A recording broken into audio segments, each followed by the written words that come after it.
for this pressure. I ain't loud, just built like a landmine. One step wrong and it's boom. Shorty talk slick, I stay in mute. Smile in the dark, I don't need no. And it brings itself silence and cold. Came from cracks, now my name's in bold. She want the truth, boom, it sting. I ain't the type to go chase no fling. Posted on the gram like she building a throne, but that look in her eyes still feeling alone. Silent step, then it's boom. Fake love, live full stance, love, cost out all night, then boom. Silent step, then it's boom. Fake love, then it's boom. Cross that line, boom. أنا خطر أنا الكنبلة, you hear the beat, now feel the boom. Never wrote no song. Your rap pain, I lived it too long. For the pick of the raise, no pieces, rage, yeah, that's my page. I lost friends to the system, lost love to the script, now I'm distant. My heart got locks, my moves got ghosts. You flex online, but I'm close when it's closed. Boom, make noise, shift to the ground. When I speak, they move, no cat, no sound. On top of my soul, boy, really coming on. Boom, ain't just sound, it's revenge. Ain't no edge, we off that ledge. Faceless, masked and marked. Global drift with Stone Cold Heart.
This is the absolute best phone holder for your car.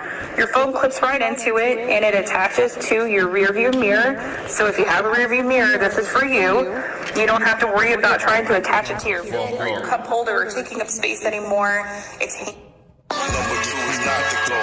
Number 1, lock and load. Hall of Fame rock and roll. Call my name. Goals.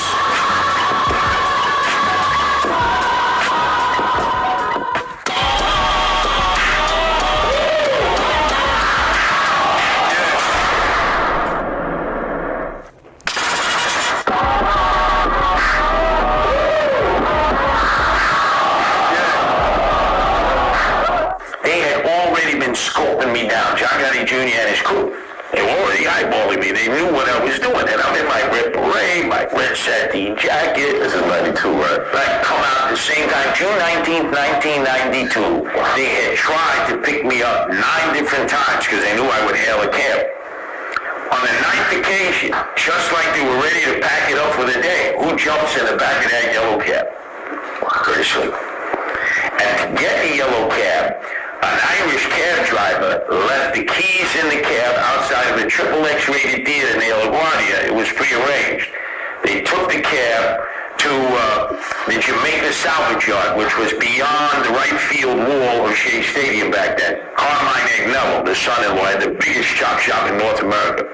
They sawed off the handles inside because little Nick Carasso tells Michael Leonardi, this guy's going to try to bolt out of that cab. I know this guy. What are you talking about? Shoot him in the head. Would you stop talking about shooting him in the head? When you shoot him, he's going to fight. He's going to try to get out of that cab. So they sawed the handles off and put him back on with crazy glue. So they got the perfect plan. It's a rolling coffin. Wow. So on the 9th day, at the end of the day, you have Michael Leonardi, who's under the dashboard in front. He's covered by a sheet. Hotter than hell because you got the Joey D'Angelo, the driver, who had been the protege with Sammy the Bull. He had to prove his loyalty to the Gambino. He was from Bay Ridge. And he's driving the cab, and Iannati is underneath, and he said, man, open up the freaking window. I'm dying here. Thank God they did.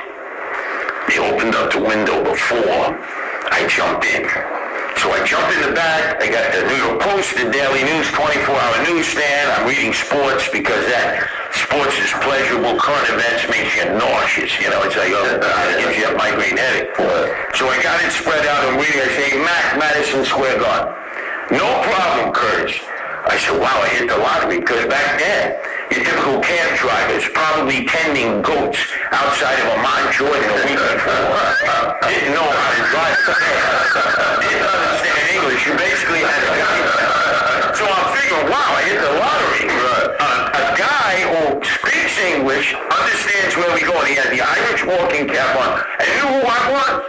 And I'm reading the sports, and he's driving, it's like driving Miss Daisy, we're going along, and instead of going left, as we go up Avenue A, on about 13th Street, you're supposed to make your left, he goes right. I said, where you going, Mac? Don't you know your way to Madison Square Garden? I wasn't responding. Now he puts the pedal to the metal.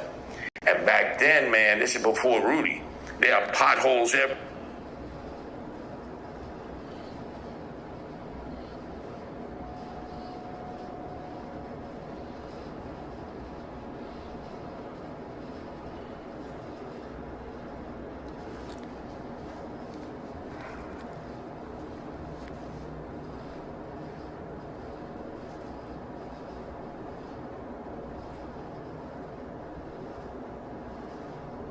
And man, this is before Rudy. There are potholes everywhere. It's like Snoop Dogg and Dr. Dre. We're flying down the street, we're hitting air, and you hear the transmission grinding. And I'm like, man, is this a nightmare? And then Iannati comes up from the dashboard. He's got a mask on, he's got the Irish walking cap, and he's got... comes up from the dash. He's underneath the dashboard in the front. He was hiding in the front of the car. That's why he said it was too high. He had to roll down the window. And remember, there was no panel at that time. A lot of the cabs, you know, you saw the driver. He's got a 38 Special aimed at my 3-piece set, and that is not a knife, a spoon, and a fork. I'm like, this gotta be a dream. I'm gonna wake up any second right in a sweat. This can't be real. Does he say anything? No. So he just pops up. One thing I know, when they got a gun to you, listen. Don't open your mouth. Now right away, he said, take this, you son of a bitch. Bam. Except he shot in my head. And missed me. The bullet went right through the back, not because I did a Bruce Lee move. Wah! Wah! You know what I'm about. He missed. And then he started doing what he was supposed to do, air rape me. I mean, he shot me all over the place. So I dived to the left, and I'm going to open up the handle, and I'm going to dive into moving traffic. I'm going to take my risk. So I pull the handle, and guess what? The handle comes over the door. And now the guy shoots me right through the legs. I'm bleeding out. When you've been shot, and these are hollow point bullets. I had no idea at the time, but they're shredding you inside. So if you don't die, man, you're going to be impaired. And you can barely breathe. And you're like in a fetal position. I can barely breathe. And I realized, oh my God, I feel a strong gust of wind. From the window that he opened up to the front. I said, I got one shot before I bleed out. I got to dive back on the chair because I'm hiding behind the seat of the driver. And he's trying to put the last shot and do the headshot. And so I jump back on the seat, and I jump right through over his shoulder, and I'm stuck halfway out the cab. So I'm almost touching the ground. You can feel the pebbles up. I can see the tires there, and he's holding me by the belt. He's trying to pull me back in like a seesaw, and I'm desperately trying to hit the ground. And then I feel the barrel of the gun. He pops the last shot in my back and pushes me out. And they're like speeding down Avenue B towards the Williamsburg Bridge. I could barely see them. And right there on 6th and B was where the Hells Angels kid mill was, across from St. Bridget's. So there's a guy on a payphone, a Hells Angel, and he hears this pop, pop, pop, pop. Ah! and he sees me jumping out, and I'm on the ground. And so he looks at me, he runs inside, all the Hells Angels come out and surround me. They knew me because they were on 3rd Street in the area. They didn't like me. But they turned me over and I'm bleeding out. And they said, man, Curtis, don't die on us here. And they think a yellow cab is coming back. And they said, cab, and all these drunk guys go running back into the bar. There's a cab coming right towards me. I'm lifting my head, I'm bleeding out, I'm in such pain. And it's this guy in a yellow cab, and he's got the CB radio. He stops, he almost hits me. I don't know, he's talking Farsi or doing something, Pakistani or whatever. And then the meat wagon shows up. Then the police show up, and they weren't my friends at the time. So they're already saying, wow, they got me in this body bag, and they're pumping air in it to suppress the bleeding, because I'm bleeding out. And then they throw me on a gurney, and you can hear my blood sloshing up and down. And the cops, they're saying, I guess he ain't Superman. Well, that I remember. Wow. So they throw me in the meat wagon. We must have hit every pothole on the way back. We go into Bellevue. That's where they have their special team in case a cop gets shot. Lucky for me, Dr. Pachter and his crew. And I remember them putting the scalpel in me and cutting me open as they were putting, the anesthesia on me. And that's it. I wake up 2 days later, touch and go. I wake up in the ICU with a sheet on me, tubes in every orifice of my body to get rid of the toxins or you're dead. And I wake up in a stupor and I look over and I see my nemesis, Ed Koch, the former mayor. I thought I died and went straight to hell. And he's smiling at me. Then I look over here and it's Colonel O'Connor. If you're Catholic, prayers if I was going, gone. And then in the middle was the head of detectives for the NYPD announced after a thorough investigation, the allegations of Mr. Sweetwood that this was members of the Gambino crime family. There was no organized crime involvement.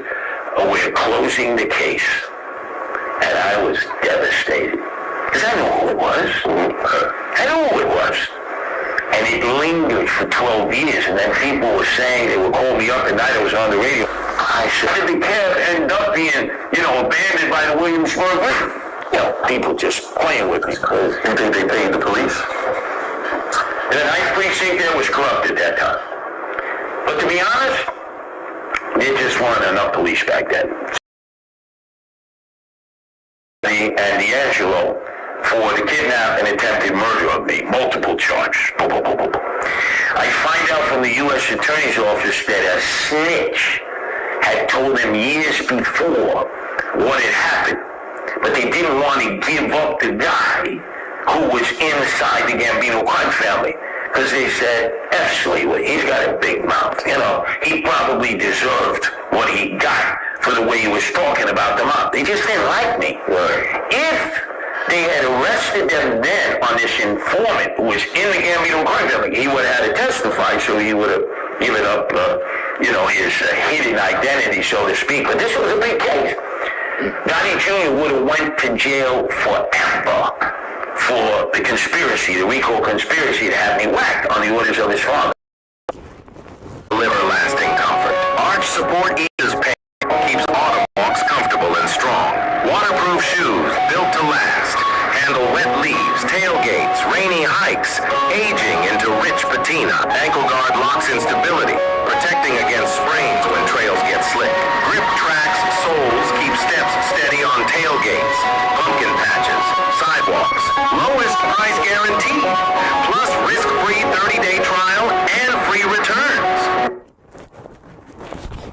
Fucking people don't even know how to fucking talk. On the orders of his father. So we finally go to trial. And Jeffrey Lichtman, very good attorney, but mean. Opening remarks to the jury. You will see Curtis Sliwa, he's going to testify in this case.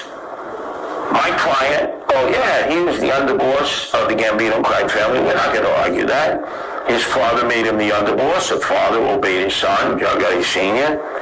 But Curtis Sliwa was not dead. And the window of opportunity to arrest my client and charge him with kidnapping and attempted murder disappears because Curtis is alive and well. They had 5 years to get him.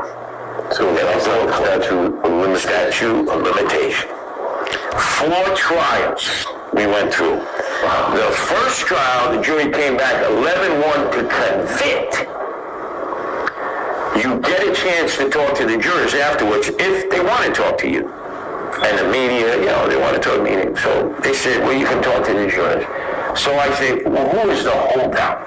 Woman named Mabel, African-American from the Bronx. I go in, I sit with her. I said, Mabel, can you tell me why you voted not to convict John Gotti Jr.? She goes, oh, Curtis, I love you. I didn't live far from you there. You were living on University Avenue at West Fordham. I lived in Kingsbridge. I loved what you and your guys and gals did. I said, well, why didn't you vote in the affirmative? I don't trust anything the government says. They do a voir dire to try to get jurors. They went through many jurors. Did you ever listen to Curtis on the radio? I remember I was on radio now, 35 years, so the people had to be excluded. You know anything about this guy? Most people did. Took them forever to get a jury. But they never determined, they never asked the question, do you trust the federal government? She would have answered, no, I don't trust the federal government. Wow. So she was the holdout. Then they had a second jury, 8-4 to convict. Then a third jury, 6-6. Then they went a fourth trial. Gotti Jr. escaped on technicalities.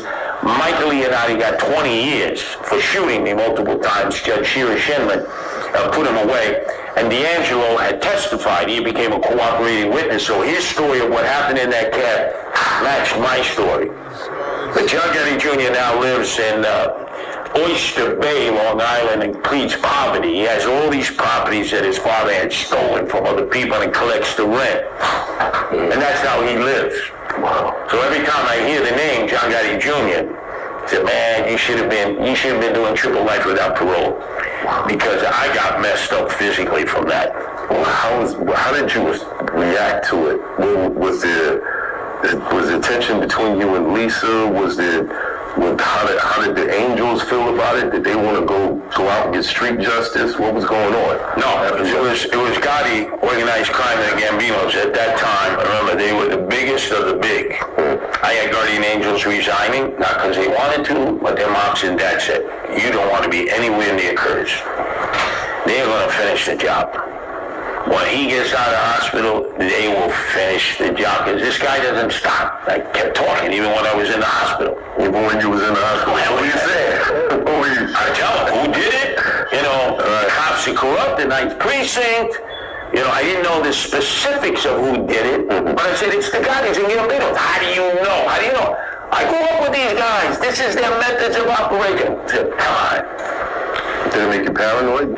No, I was never paranoid. I never had armed security. Never, even afterwards when I recovered. I have armed security now. Yes. After the billionaires bribed me with $10 million to drop out of the mayoral race, and I said no. So you was more afraid of the billionaires than you were the Gambinos?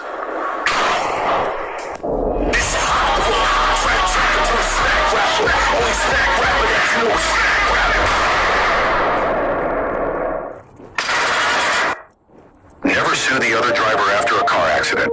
There's a better way to get paid a way bigger check without having to go to court or pay expensive upfront legal fees.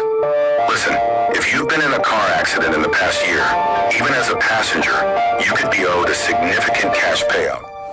While most victims are struggling with insurance companies, Number 2 is not the goal. Number 1, lock and load. Hall of Fame, rock and roll. Call my name, Foot Goals.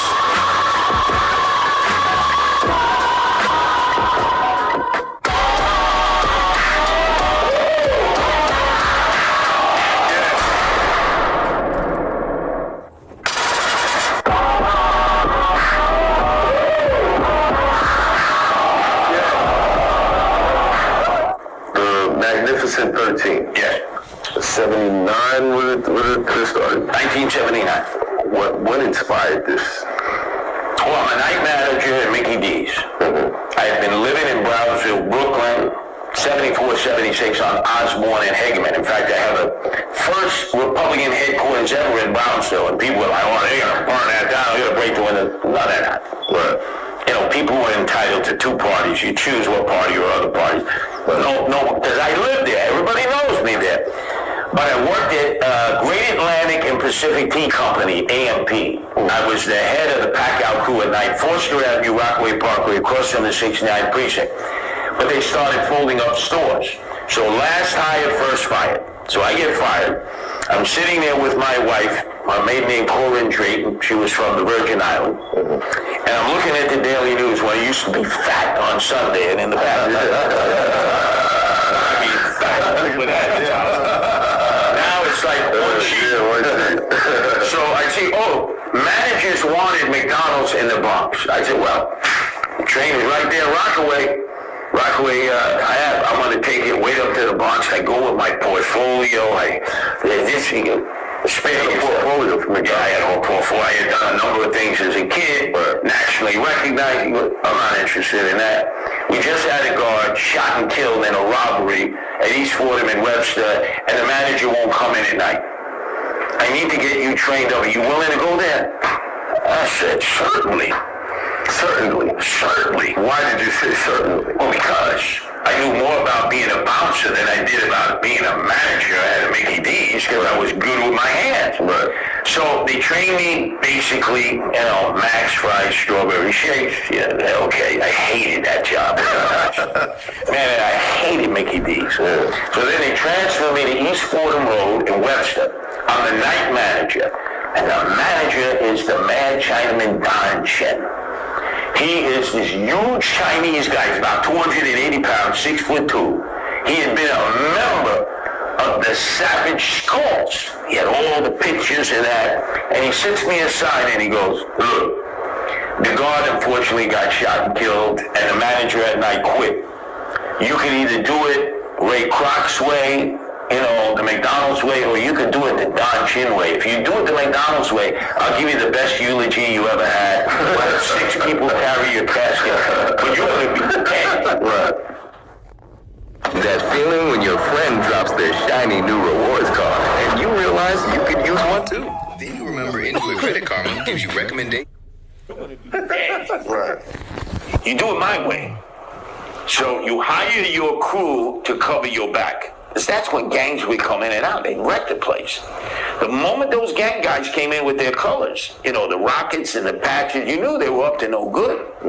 If you showed any fear, they'd rob you. They put a sawed-off shotgun to your head, and you had better been able to turn the chambers on that safe. Because if you missed a click, you would be going to your maker. Wow. So he said, when they come in, you have to have a crew that's going to go over the counter. Because they'll understand you're not soft. And he goes, the biggest problem you got? I said, what's that, Don? You're white. And most of the people here are black and Hispanic. And they're going to think they can roll on you.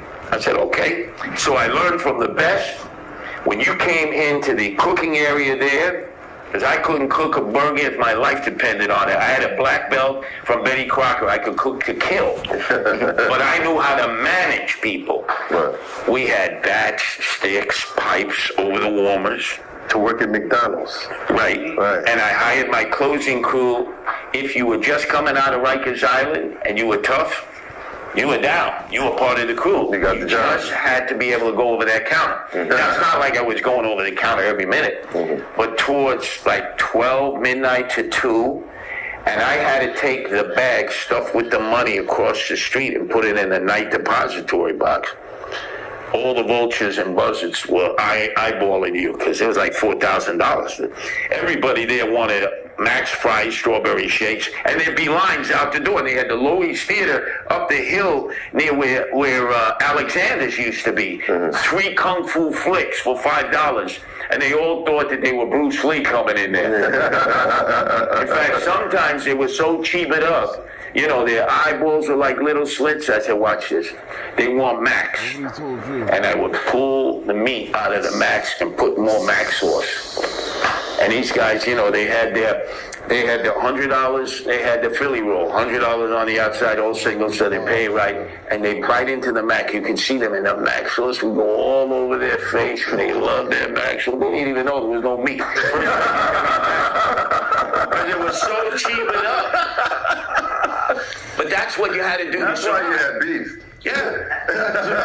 That's what you had to do to survive. Right. And then, obviously, I developed friendship with a closing crew, and I started a cleanup group in the Bronx called the Rock Brigade, because my nickname was The Rock, because I could hit you so hard I could rock your world. Your mother would feel the vibration.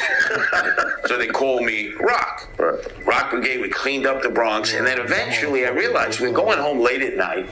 We're on that 4 train or that D train, because they all lived in different parts of the Bronx. I was still living in Brownsville, Brooklyn, so I had the longest ride. Right. And let me tell you, I'm sitting in that last car. I got my Mickey D's jacket on.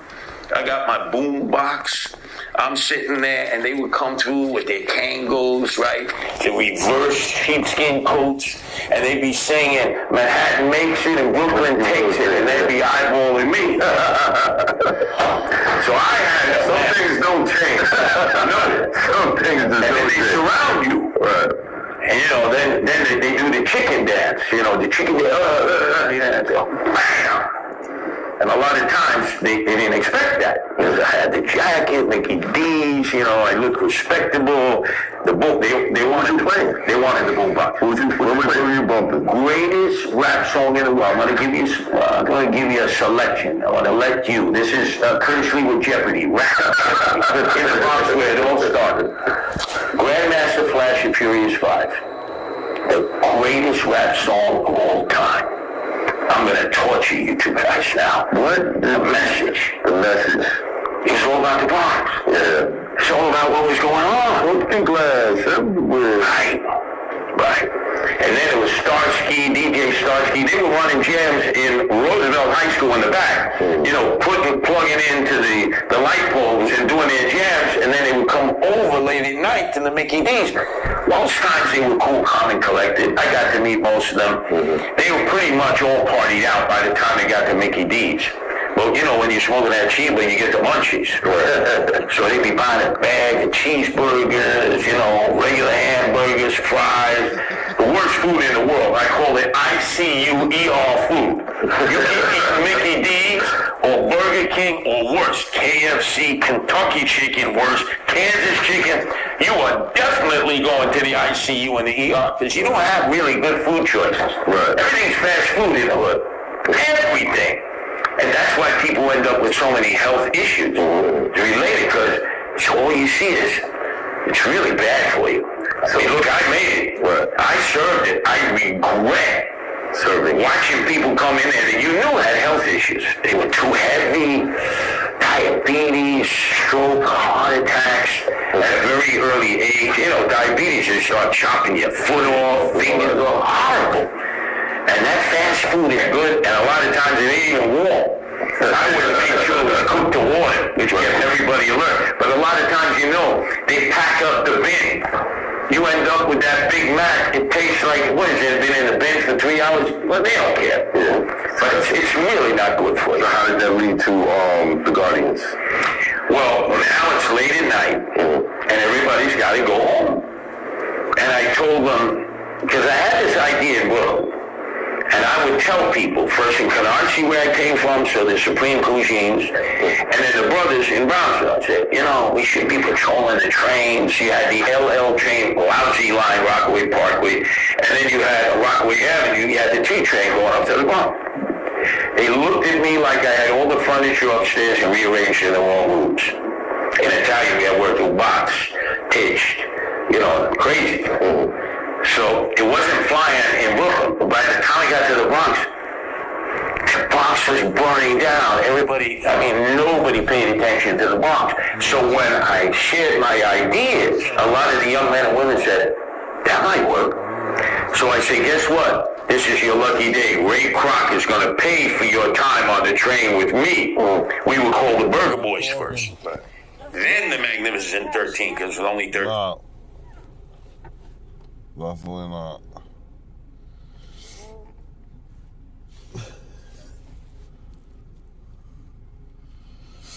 Oh, shit.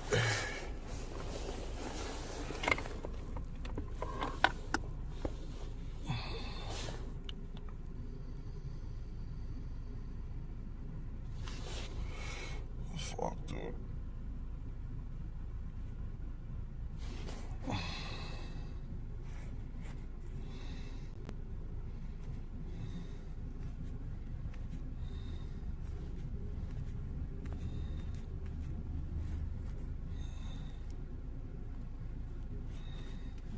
I got the yogurt parfaits here. I don't know. Stop selling salad. This thing's not loading.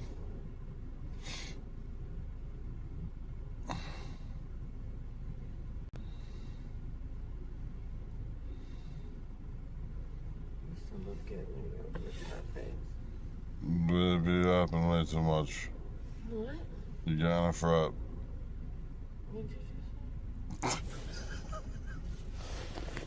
What did you say? What did you hear me?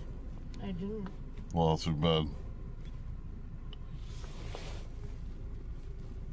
Just too early for your bullshit. What about you, kid, looking like a fucking special alien? I'm warm.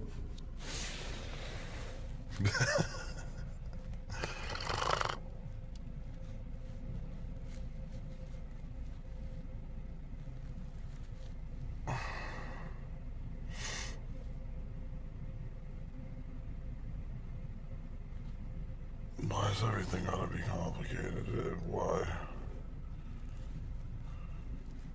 You're only getting one espresso today.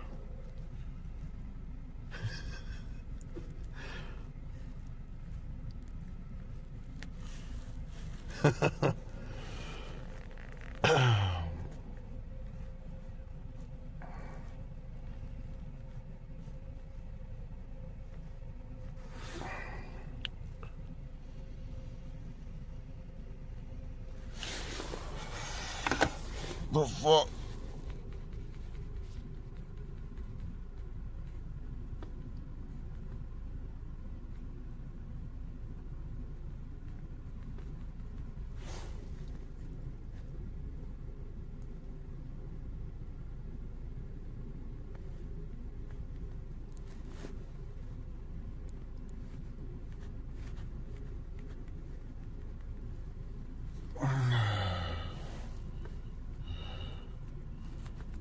It won't click.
using your mobile app today?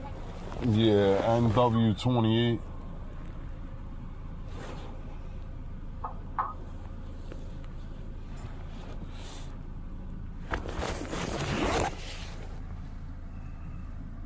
Okay, JP, pull on up to the Alright, thank you.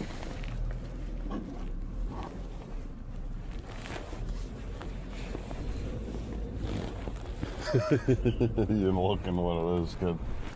What is wrong with you? Are you really sleeping? I'm in between. Wake up.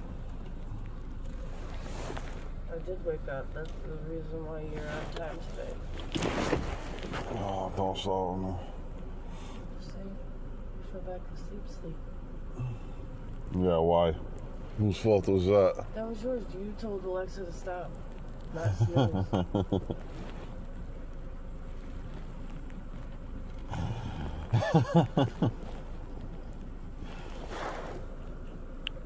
And I thought I was dreaming, so you're lucky I got up. I had like 10 minutes to get ready, I think. I don't remember.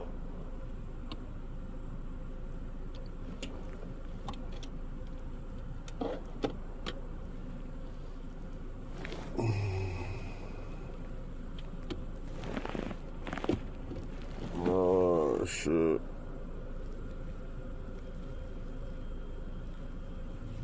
This is not the last time they're gonna see me today. We'll have that for you in a little bit. Okay. What was the point of that? Like, I'm sitting here regardless.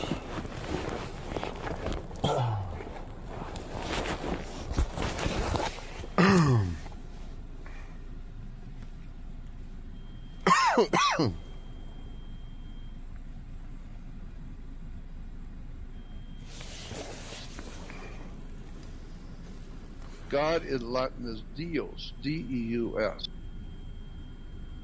These boots are made for adventures in the wild and for surviving the hard work. Buy them now and thank me later. Yes. And Deus in the old Persian is Diva, D-A-I-V-A, which means evil or demonic god. So by a dictionary definition, that means that Christianity worldwide is worshiping an ancient demonic god. Another small point is that Zeus ruled from Mount Olympus. And we know now that there's about 15 other holy mountains like Mount Fuji in Japan, Mount Ararat in Armenia, Mount Athos in Greece, Mount Everest in Himalayas, Mount Shasta in California. So as you may have already figured out, Mount Olympus becomes the great Middle Eastern Arabic moon cult. And this is what was referred to, the moon cult was called Mount Sinai. So when you understand that the moon god in the ancient Middle East, thousands of years ago, the worshippers in the Middle East worshiped the moon.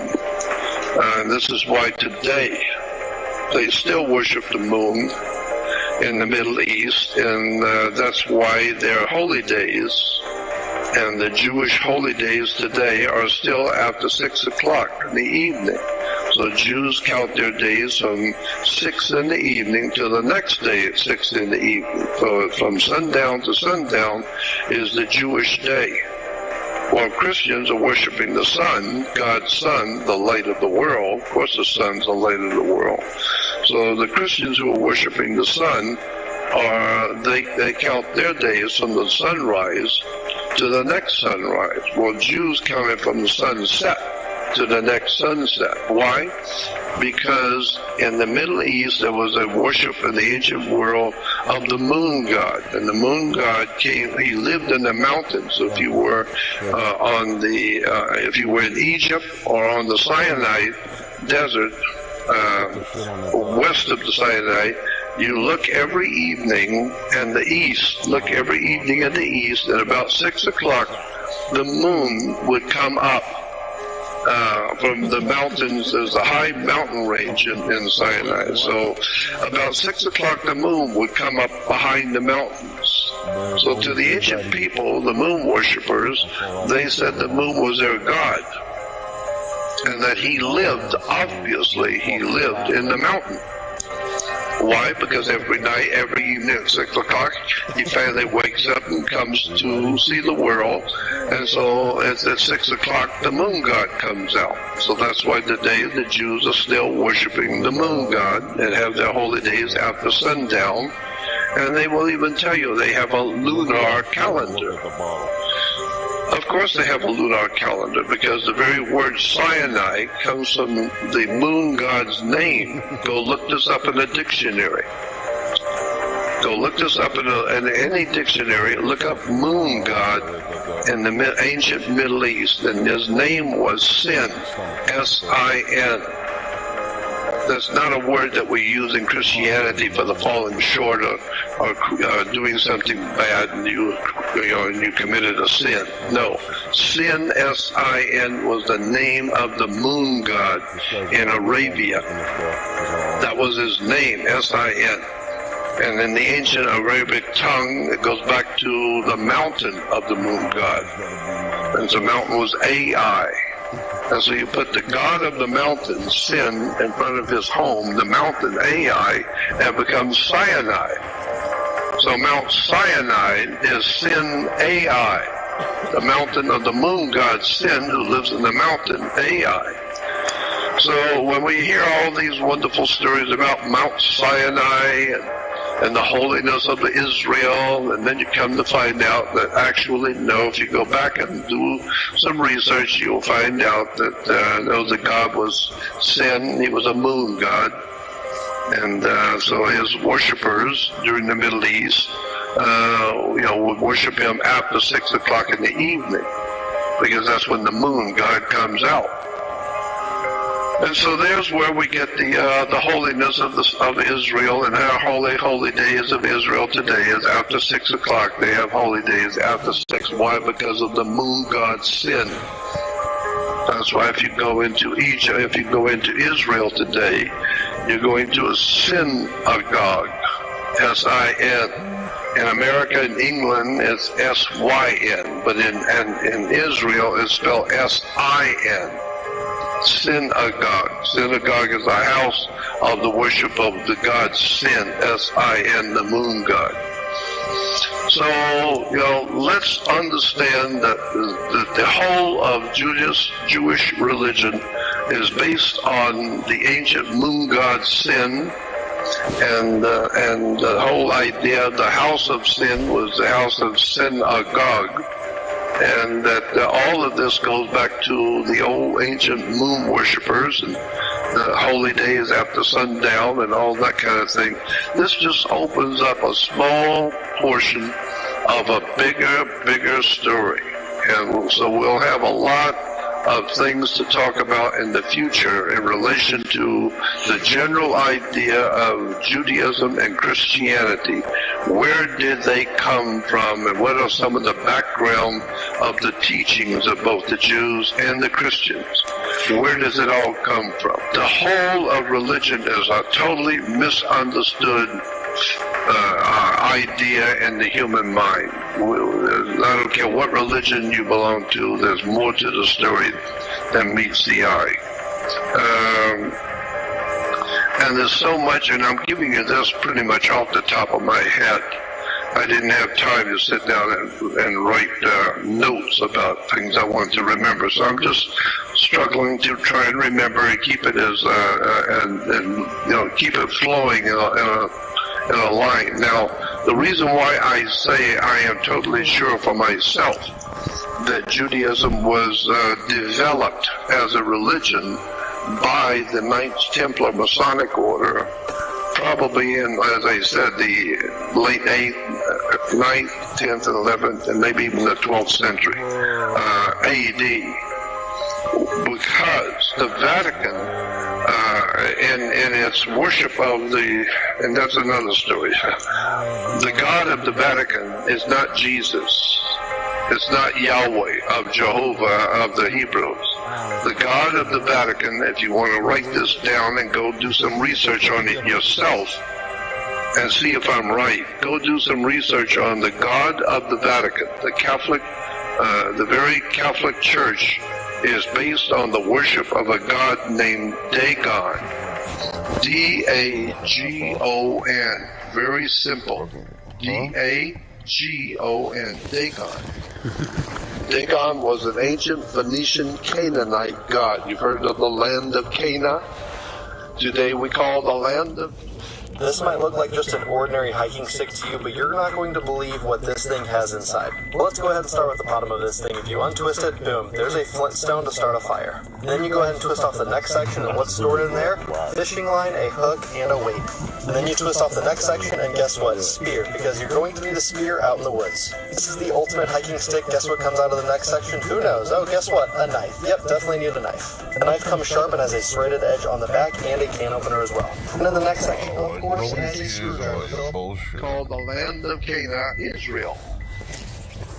When you go back to, and there's so many facets to this, but let's look at this one thing first. The land of Cana and Dagon. The Dagon is a Phoenician Canaanite god. The Phoenicians and Canaanites worship. Today, the whole world of Catholicism worships the old Canaanite fish god called Dagon.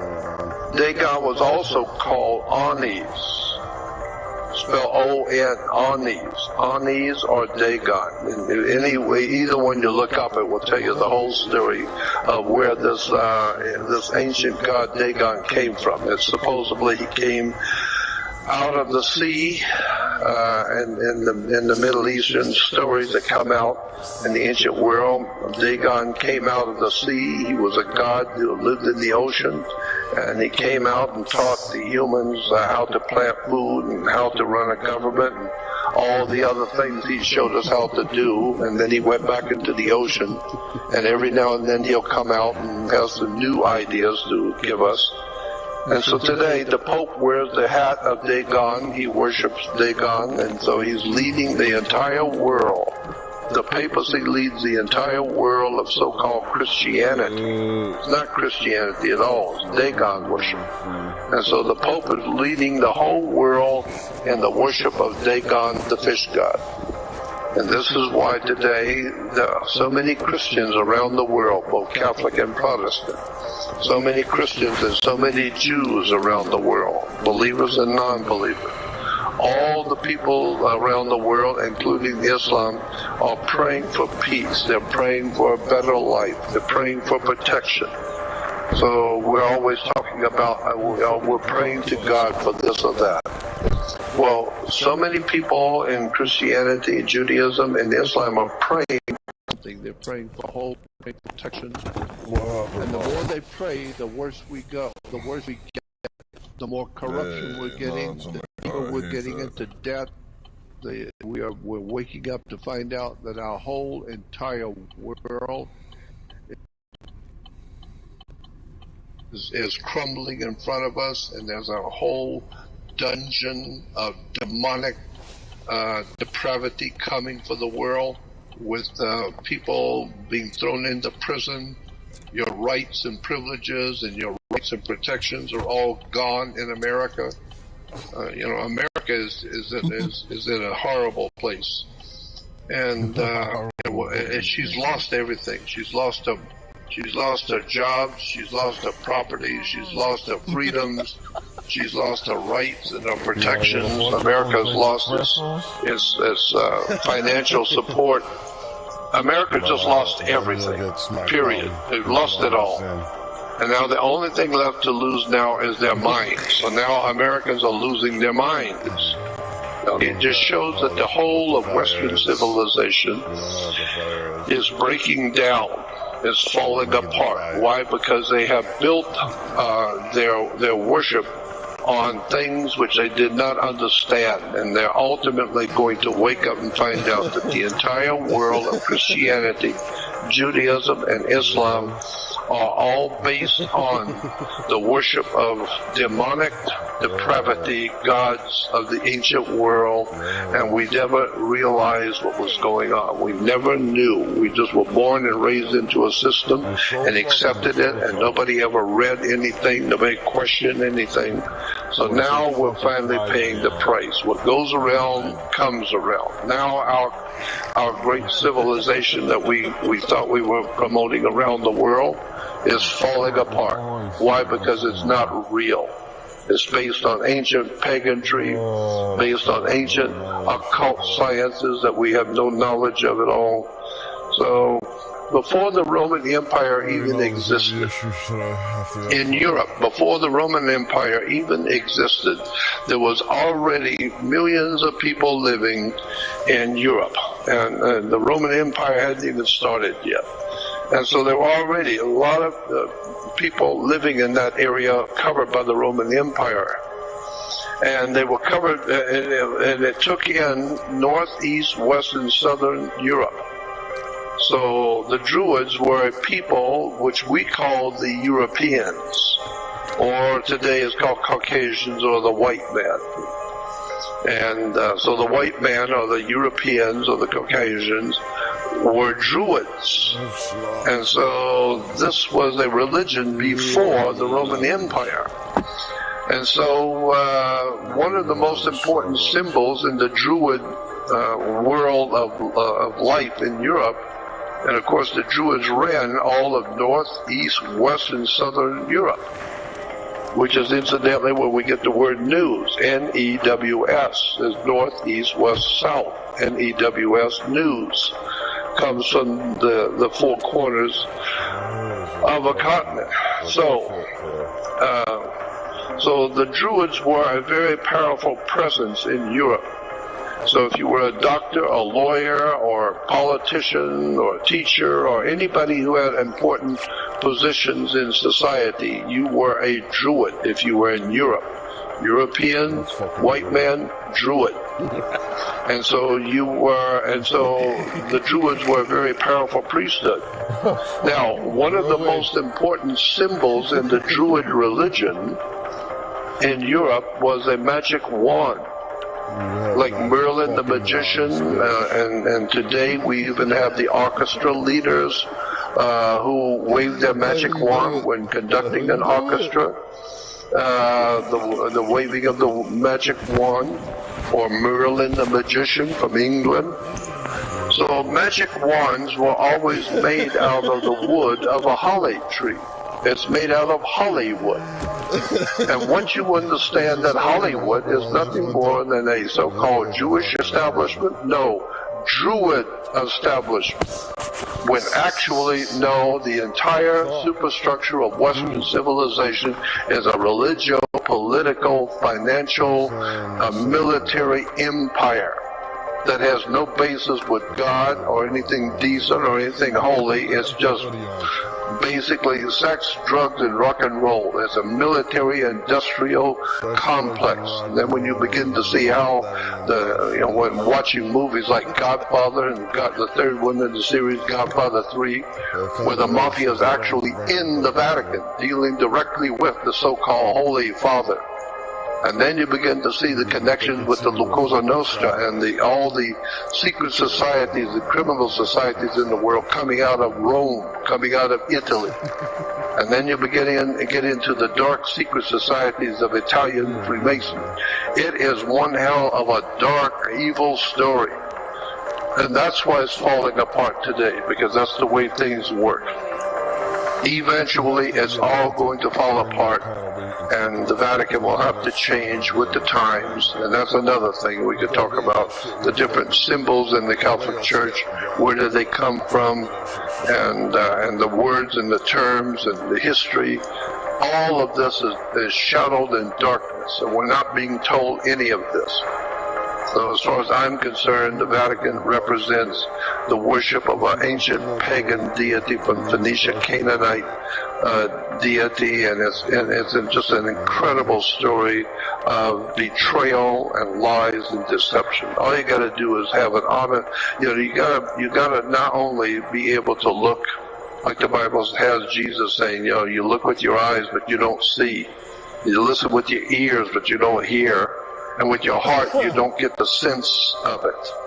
And that's exactly right. The people of this world, they look with their eyes, but they don't see what the Vatican really is, what the Catholic Church really is.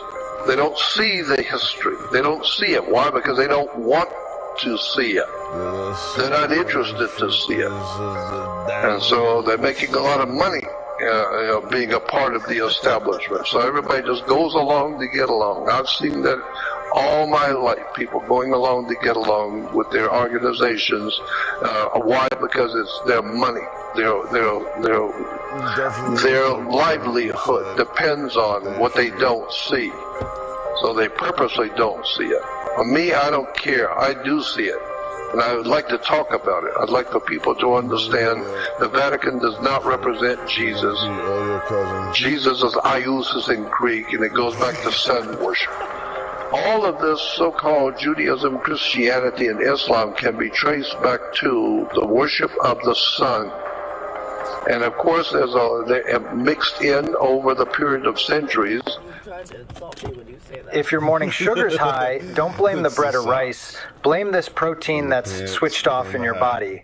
And it's not just me saying this. Check out this talk on type 2 that's been helping save so many patients. They have literally been hiding this from you for at least 6 months.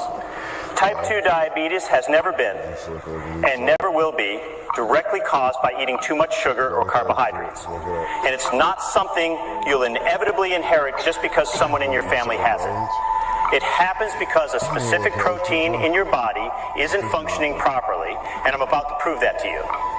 Here's the thing, treating and reversing diabetes doesn't exclusively depend on exercise and diet. Sure, exercise... Fucking Point Street centuries was the worship of the moon god, sin. Coffee shop central. That's why and that's why today the foundation of Judaism and Christianity and Islam, but especially Judaism and Christianity, is the sun worship of the ancient sun god in Egypt. This is why the ancient Egyptians said you can't see God. Nobody can see God. But you can see his offspring, his son, S-U-N. And I have been criticized, many times been criticized by people who say that I am mixing up the word S-O-N with S-U-N. The sun god, S-U-N. And so Jesus is referred to as God's son. S-O-N. And Jesus is God's son, the light of the world. Of course the S-U-N is the light of the world. What else lights the world if not the sun? And Jesus is God's son because he is our risen Savior. Of course it's a risen Savior. The sun, every morning, 5:30, it rises. And it is your Savior. You don't think so? If it goes out, we're dead in 3 weeks. The sun is the life of this universe. The sun is the life of our solar system. Without the sun, we're frozen and we're dead and gone. So Jesus is God's son, the light of the world. Yes, the sun is the light of the world. And he is our risen Savior. Yes. And he had 12 helpers, or 12 apostles. That's right, 12 signs of the zodiac. And he walks across the sky in 12 steps. And so in the ancient Egyptian religion, the sun was a sun god, and the Jews today still worship the sun god of Egypt. That's their main god.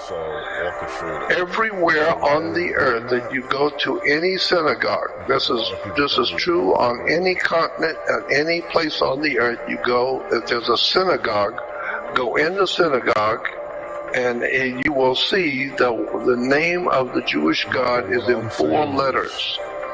And because the name of God is so holy that in Judaism you cannot use his name. God's name is so holy. So they have, in Judaism, they have given you 4 letters which represent the Jewish God, the God of the universe, God's chosen people, and the God of the chosen people is Yahweh. YHWH. And so his name is so holy, though, that you cannot pronounce it. So the Jewish religion has given the 4 letters that represent the God of the Hebrews. So you don't have to use his name. And so those 4 letters are referred to, and ask any Jew, go to any encyclopedia and look it up. The 4 letters for the Hebrew God, which is the sun god of Egypt. The 4 letters for the Hebrew God is called Tetragrammaton. The Tetragrammaton are the 4 Hebrew letters for the abbreviation of the God of the Hebrews. Tetragrammaton. It's tetra, meaning 4. Gramma, meaning letter. Letters, like A, B, C, is a gramma. So tetra, 4, gramma, letters, Aton, A-T-O-N. Tetragrammaton, A-T-O-N is the God. I finally found it. There's something, and then they're saying, so a big thing that I found yesterday was the fact that, what you call it,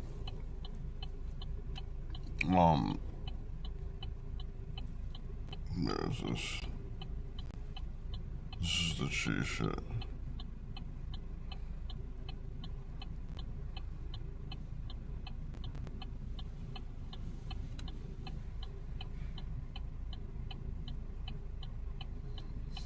With consistent practice, your sensitivity will grow, and the flow of qi will become increasingly clear and tangible. That's the species that forgot. Guided practice, microcosmic orbit. We forgot Sit comfortably with your back straight and eyes closed. Breathe deeply, relaxing your shoulders and body. Gently place your tongue.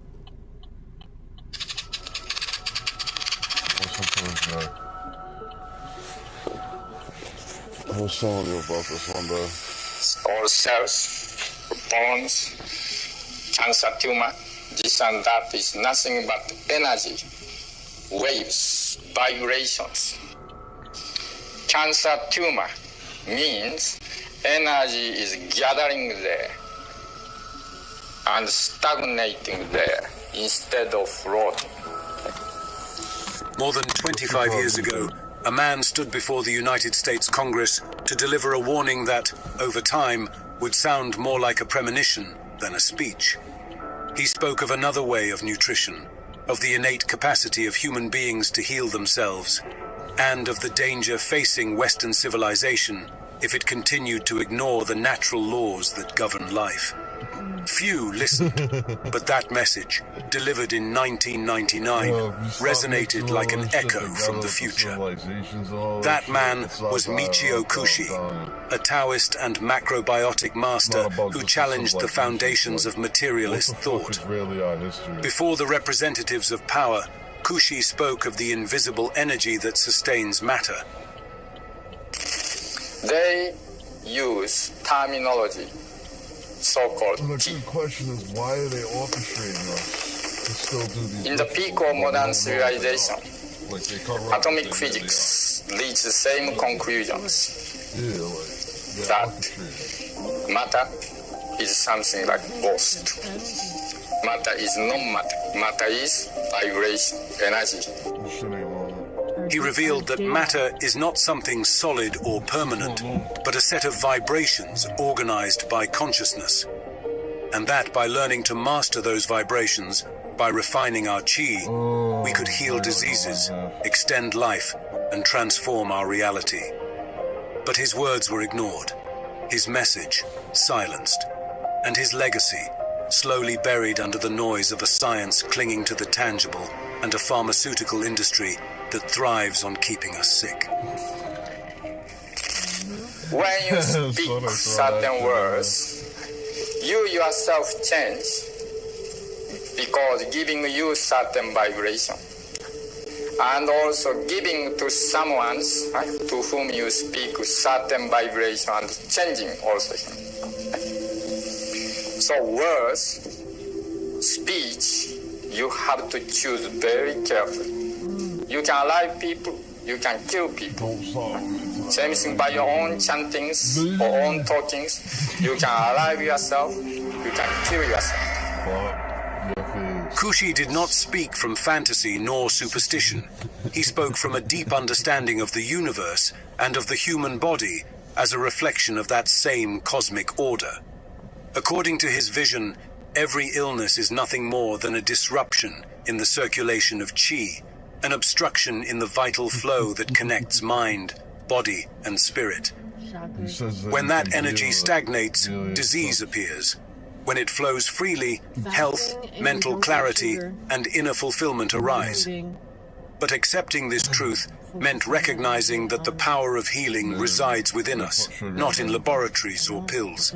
That is why Michio Kushi's teachings were ridiculed, censored, and even labeled pseudoscience. Because a human being who learns to nourish and refine their energy stops depending on external systems that control them. Energy, understanding of energy is understanding of body and spirit at one time. Same things. And understanding energy is the guide for you, the guide of your life, including your physical manifestation and spiritual manifestation. This knowledge, which unites Eastern wisdom with an advanced understanding of energy, empowers the individual. And that, for the great powers, is dangerous.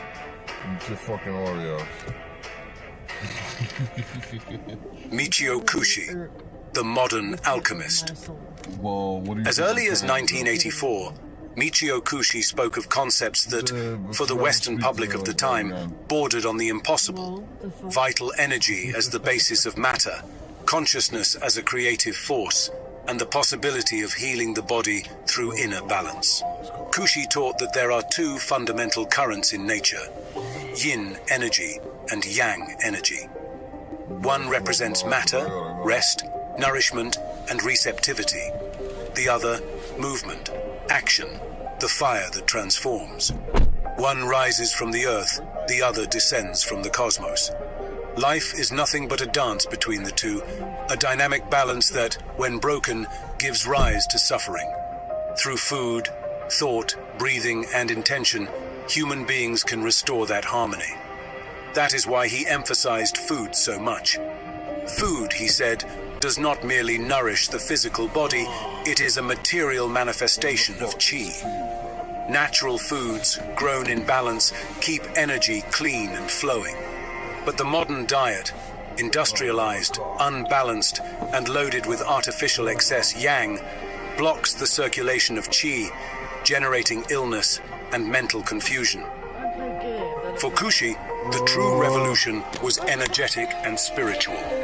It was not about changing governments or economic systems, but about transforming human consciousness, understanding that we are living laboratories of internal alchemy. The ancient Taoists called this path Nei Dan, internal alchemy, a process of refinement in which the human being transforms vital energy into enlightened consciousness. They taught that within us exist three major energy centers, the three Dantian, the lower, where qi is generated and rooted in the earth, the middle, where it is transformed into emotion, compassion, and vitality, and the upper, where it sublimates into wisdom and pure consciousness. When we learn to refine that energy, we ascend from the dense to the subtle, from matter to light, following the same path that the universe takes in its eternal movement toward fullness. At the end of the video, I will guide you through a simple practice inspired by the ancient Taoist masters, so you can begin today to feel and cultivate your own inner energy. From the subtle to the dense. We live in a universe made of energy. Everything that exists, from the farthest stars to the cells in our bodies, vibrates within an immense field of movement and transformation. What we call matter is only an appearance, a temporary condensation of energy. Quantum physics, after centuries of materialist thought, has ended up approaching what the ancient Taoist sages already knew: that matter is just energy vibrating, and that consciousness is the force that shapes it. If we could observe the inside of an atom, we would discover that it is almost completely empty.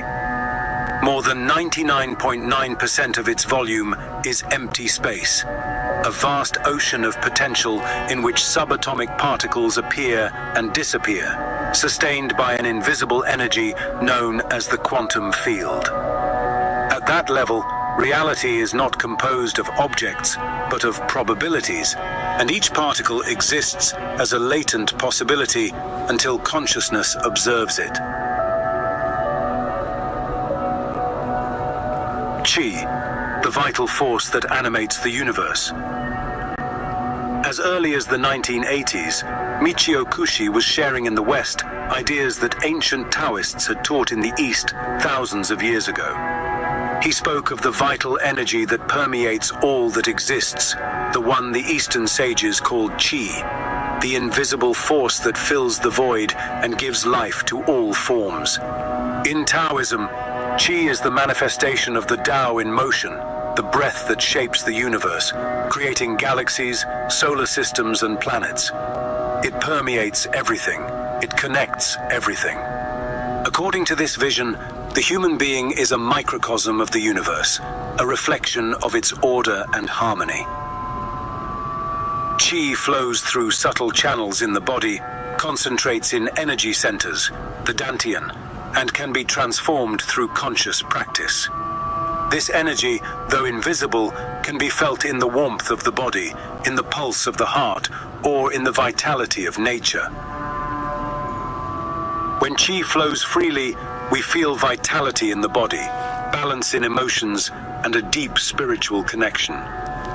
But when this flow is blocked, whether by stress, inadequate diet, or repressed emotions, imbalances and disease appear, manifesting as chronic fatigue or weakened immunity.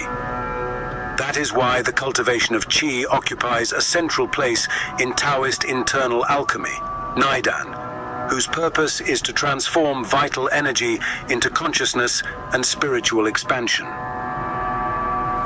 This process seeks alignment with the Tao and what is called immortality, understood not as eternal physical life, but as the transcendence of the ego and union with the whole. Internal medicine. Since ancient times, Eastern traditions, Taoism, Buddhism, and Hinduism have conceived the body as a sacred laboratory, a microcosm that reflects the universe. While the West considers consciousness a byproduct of matter, the East teaches the opposite. Consciousness shapes form.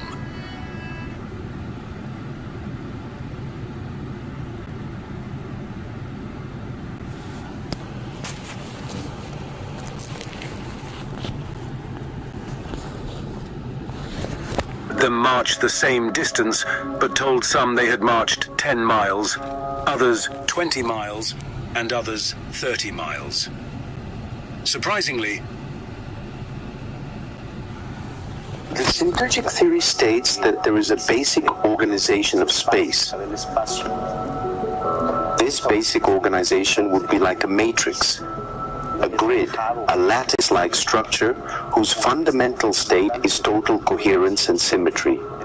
Now, as you're revolving, what happens is that slit opens up more and more and more. So you see more and more of that reality, and we assume that we see different realities. Is that we've always tried to understand, for example, psychic phenomena, like how could I get information out of your head and my head, as some sort of signal going back and forth. But if we're organized, if we live in a universe that's organized holographically, you no longer have to tackle it that way. It could be that I have the entire universe and every neuron, every cell, every atom, every electron in my head, and you do also. At the physical level, we're separate. and there's this much distance between us. On the very highest level, which is a high spiritual level, we are basically overlapping completely. Everybody is overlapping everybody else. In other words, everything and everyone is everywhere. In other words, we've become omnipresent. This is a state of highly spiritual perfected beings, or gods, you mean. What you just heard is not just a collection of ideas. It is a glimpse into the visions of three minds who dared to look beyond the veil of ordinary reality. Itzhak Bentov, Michael Talbot, and Jacobo Grinberg were not merely researchers, they were visionaries. They proposed something revolutionary, that reality itself is a hologram, that consciousness is the true engine of the universe, and that what we call paranormal may, in fact, be the natural state of a cosmos we have yet to fully understand. But there is something even more unsettling. All three shared a common destiny. They vanished under mysterious circumstances, as if their mission in this reality had been completed. Coincidence? Or as if the very system they were trying to decode had intervened to silence them. Get ready, because what you are about to see is not just information.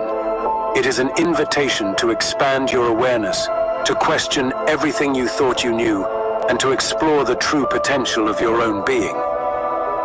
Now, let me take you into their fascinating stories and theories.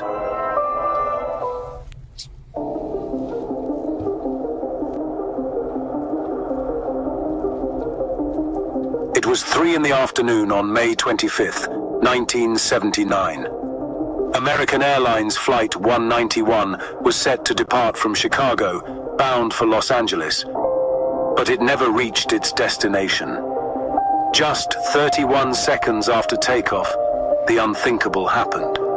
It was the largest aviation disaster in the history of the United States.